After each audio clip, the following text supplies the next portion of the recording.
and welcome to the Trading Bell. I'm here at Deloitte East Africa to speak to the CEO, Anne Muraya. And guess what? She's right here with me. Hi, Anne. Hi, Maina. How are you? And a warm welcome to Deloitte Place.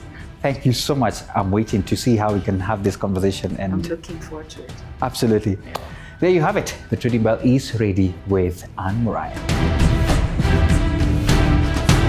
Anne, welcome to the show. Thank you. It's good to have you here, and I am very happy because one thing is that the Trading Bell has dedicated some sessions for women in leadership, and that you're one of them right here doing a massive job in East Africa. And I wanted you to paint the picture for us when you talk about Deloitte East Africa. What is the span like? Is it all the countries that I think of, or how is the span like? Please go ahead. Thanks, Maina, and thanks for coming to Deloitte Place. Thank you for having me. I take care of 6 countries, which is Kenya, Uganda, Tanzania, Ethiopia, Zambia, and Malawi.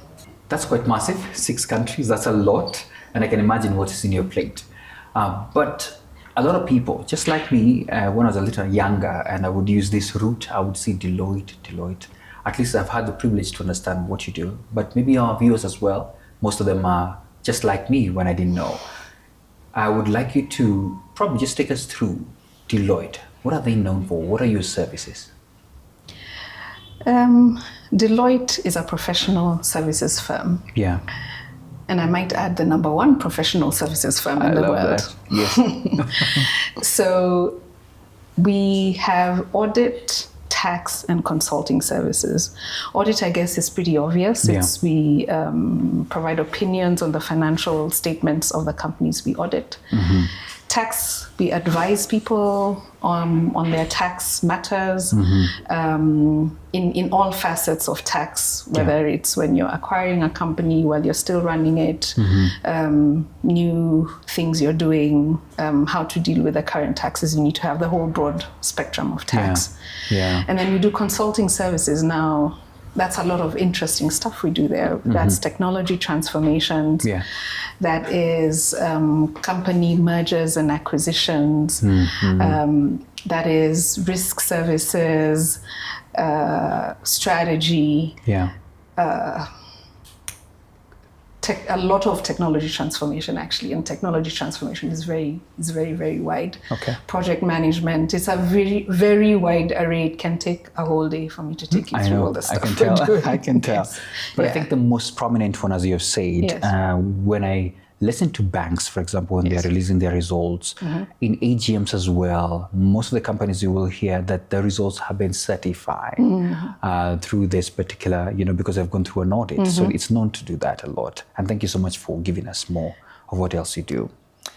Let me go straight into asking you, because there's a lot of changes that we have seen, as you have said, and we've seen a lot of sectors and industries changing over. And I wanted to ask you, what are you seeing in terms of sectors, in terms of showing most demand for your services? What are you seeing? Is there a new advent, or still the traditional ways?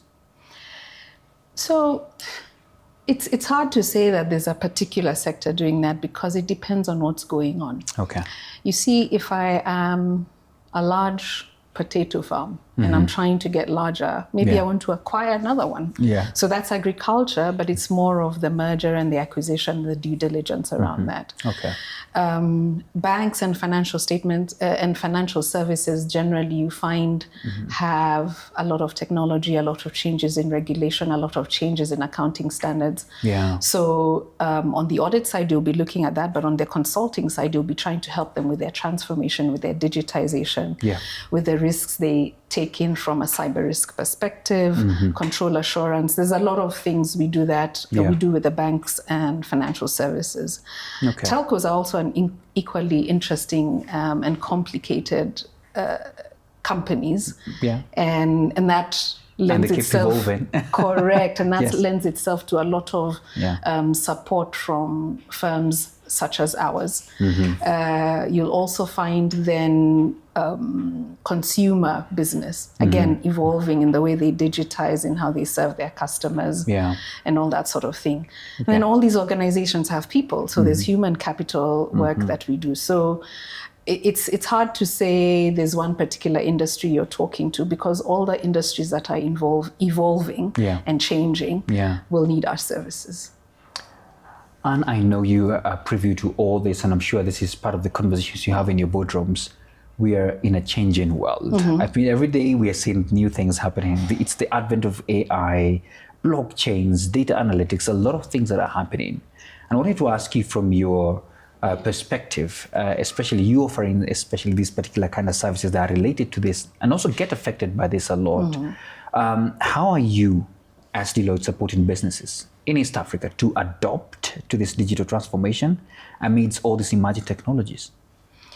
So I guess first we start with ourselves and make sure that we're part of it.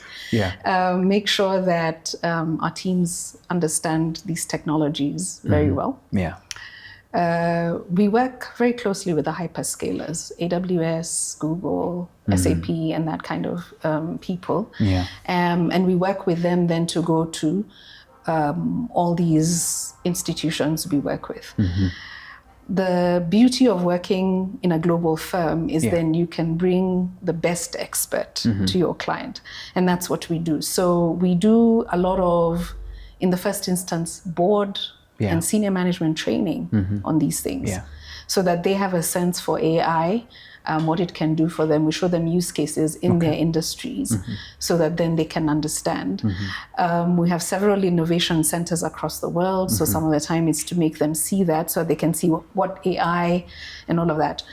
We have a really good data analytics team that also then helps people get better insights out of their data. And some of them even outsource it to us, so we can stand up a data center for someone so that we're helping you do that. You also find, especially if you've been around a long time, you've got a lot of junk. So we also help you clean up your data because you need to keep improving your data to get better information. Absolutely. So a lot of it is understanding what the client problem is and then working with them to get to where it is they're trying to get to, and also looking from a future perspective where you need to get ready now for what's coming, which is, for example, the data cleanup. You need to do that because then if you're getting into new standards, you need to report differently. You can't get there with the junk that you carried away from many years back. Wow. And things keep changing, and you're right. So you have to always just be changing with them as well. Absolutely. I keep telling people that whenever there's a change, what you need to do is get used to it really quickly because there's another one coming. Just top of mind, are you sometimes concerned that you sit at a seat where you may be forced to make very tough decisions where, for example, a workforce may be lessened because these technologies are there and there's lots of things that can be done as well through the help of the technologies that are popping up? And how do you handle that? So you see, that's where our breadth of services comes through. Because, for example, as you implement new technologies, you have to look at the workforce. And are they correctly positioned with the current workforce that they have? Can people be retrained to do different things? Do you need completely different people? Because maybe you don't need a whole lot of clerks, but you need a whole lot more software engineers. So I think it's that different jobs are changing rather than complete job loss. But there's also the opportunity to get people to do things differently. There's that thing people say that AI will help you do your job better rather than completely replace you in the near term. We don't know what's going to happen because so much happens real quick. So some of it is also to make things more efficient, to make the work better quality.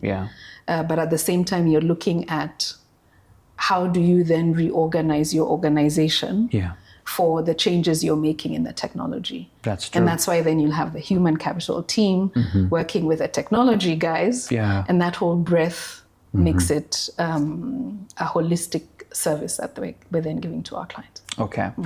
I don't know why this subject has become of interest, but just to close on that, and it's because of the purview that you have. You sit at a place where you're seeing all these countries. I'm sure you're able to see a few of these things. Looking at how our education system is, and the kind of graduates that are being brought to you. And as you've said, you also empower them, probably even retrain sometimes and do all that. How prepared are we, in your own perspective, looking at, and I want to give an example. I think the US the other day just signed in that, their kids need to be taught AI, and many advanced economies as well are doing that. We are still somewhere. So I don't know what your sentiments on that. So I'm not yet worried. Okay. I tell you why. Okay.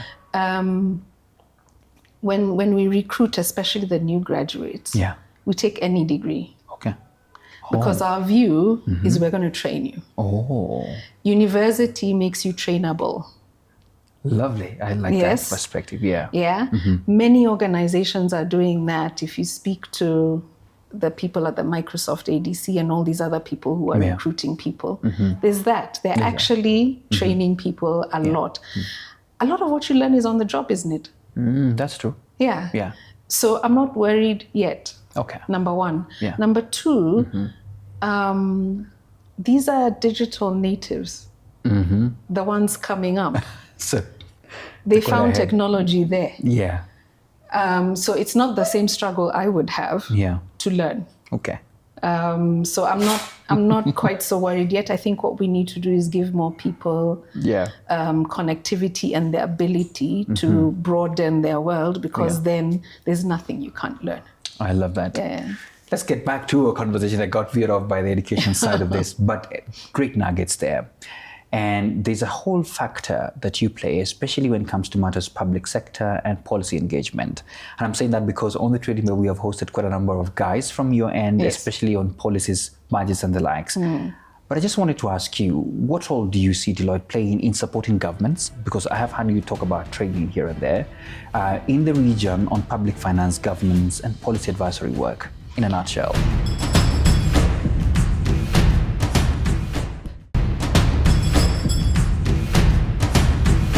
So we actually have a team of public policy that works across Africa and actually even a global one. And our view is we should always engage with regulators. Because we have a public policy team, it means across the globe we've seen the good, the bad and the ugly.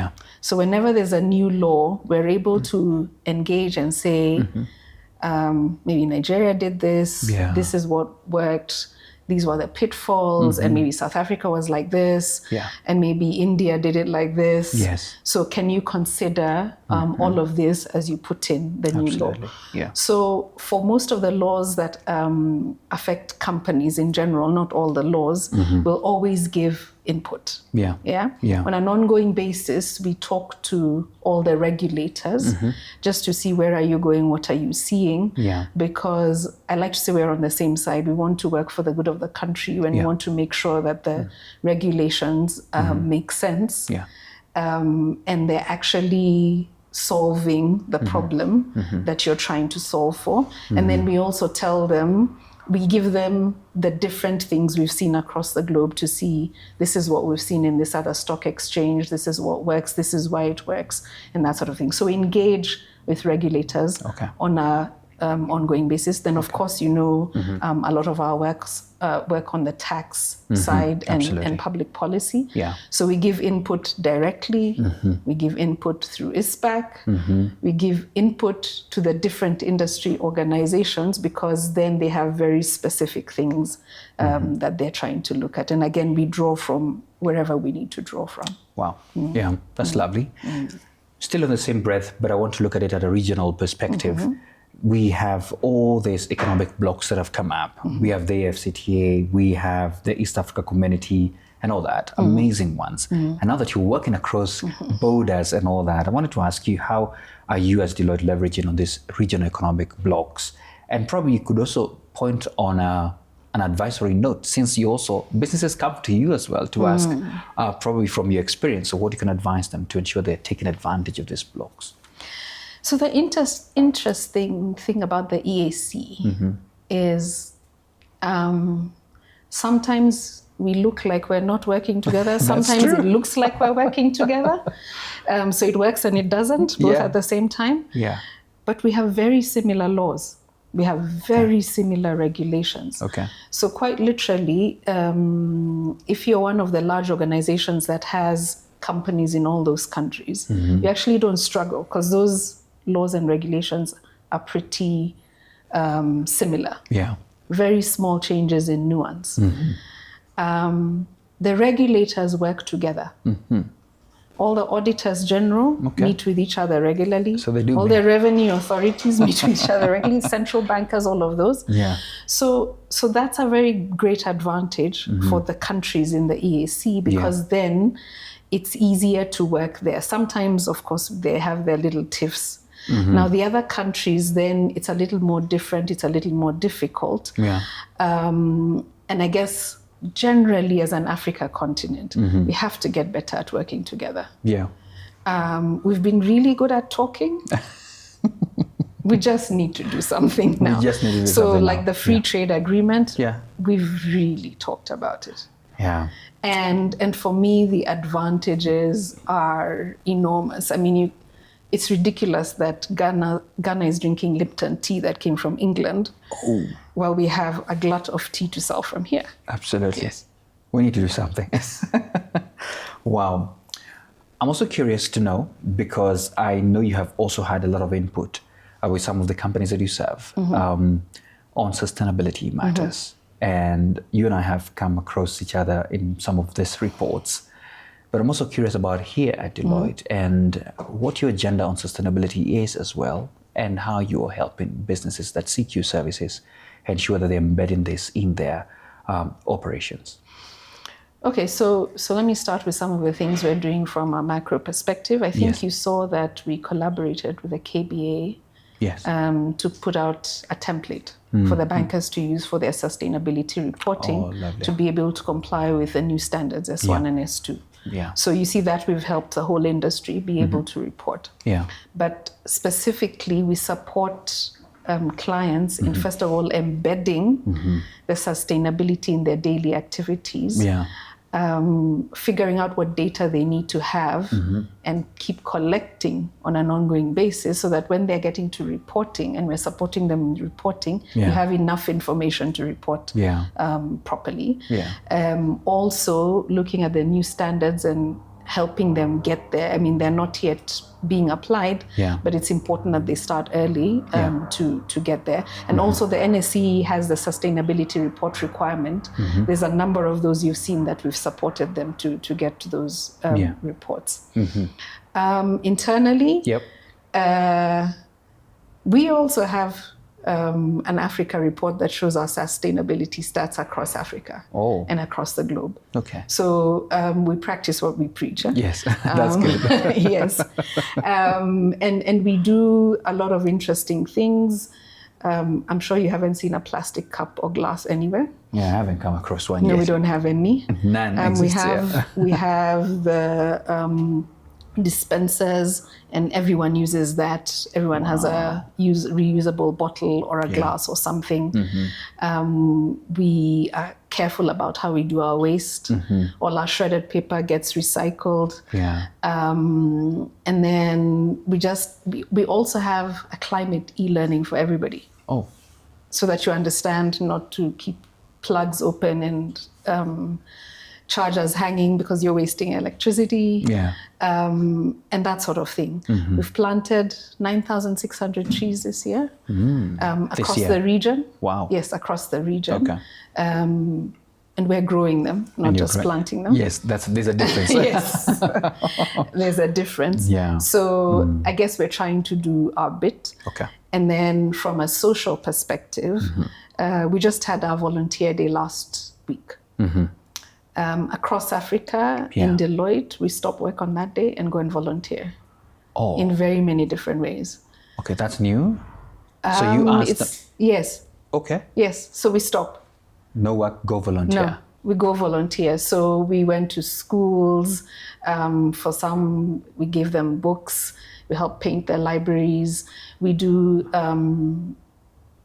employment readiness classes in the universities. They ask us about what to have on their CVs, career coaching, mentoring, entrepreneurs on basics like please get your tax right, a little business plan, and that sort of thing. So we go out and volunteer, but we also do it on a consistent basis. But there's that one day where we all stop work and go and volunteer.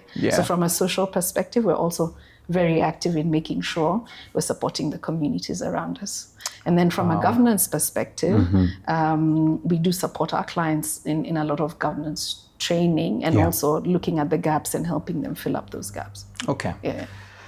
I've been warned that my time is up, but before then I have some quick fire that I just wanted to ask you. Just from your normal working environment, the 6 countries that you cover, what really is keeping you awake or keeps you awake? Oh man. I could say absolutely nothing. I sleep soundly, but